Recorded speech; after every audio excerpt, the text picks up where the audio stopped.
டே 13 Tuesday. நீ எப்படா துணி துவச்சேன்னு பாக்குறீங்களா? சண்டே மார்னிங் காய போட்டேன்ல, அதை இப்பதான் எடுக்கிறேன். குளிச்சுட்டு கிளம்பி ஆஃபீஸ் வந்துட்டேன். பொங்கலுக்கு எப்படி 1 வீக் லீவ் போடலாம்னு சொல்லிட்டு பிளான் போட்டோம். Wednesday, Thursday, Friday, Saturday, Sunday, Monday ஒரு நாள் ரெஸ்ட். 8 நாள் லாஸ் ஆஃப் பே. ஐயோ மகனே, அத பத்தி யோசிக்கவே இல்ல. சாப்பிடலையா ப்ரோ? நான் வெஜ் நேத்து சொன்னேன்ல. போடா அங்கடி எந்திரச்சே.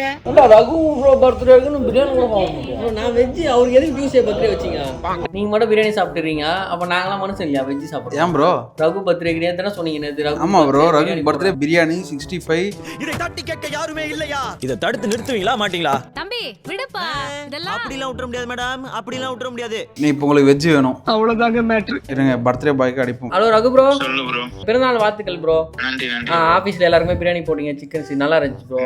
வெஜ்ஜுக்கு என்ன ட்ரீட்னு கேட்குறான் ப்ரோ. என்ன வேணும்னு சொல்லு ப்ரோ, பண்ணிடலாம். எங்க வேணா சாப்பிடு ப்ரோ. காசை மட்டும் அமுச்சு விட்டுறேன் உங்களுக்கு. ஒரு சுறவழி கிளம்பி வடக்க பார்த்து உட்கார்ந்தாதான் பக்கத்துக்குள்ள இறங்குறா சமிக்கா. என்ன சாப்பிடுறீங்க? சிக்காங்கொக்கா. கொக்காவா? இல்ல சைனீஸ் புட்டியா அது? ஹோட்டலா hotel. The number you are trying to call is currently not reachable. இந்த போனை வேற வீடியோஸ் எடுக்கிறது எங்கேயோ வச்சு தொலைச்சிட்டேன். விக்கி ஃபேன்ஸ் யாரோ கவலைப்படாதீங்க ப்ரோ மொபைல் எங்க போச்சுன்னு தெரியல ப்ரோ. சார் என்ன பண்றீங்க? எடிட் பண்ணலான்னு உட்கார்ந்தேன், பசி வந்துச்சு. வேலை முடியும்னு பார்த்தா இந்த நாளே முடிஞ்சுச்சு. நாளை போகிக்கு சந்திப்போம். வட்டா மாமே.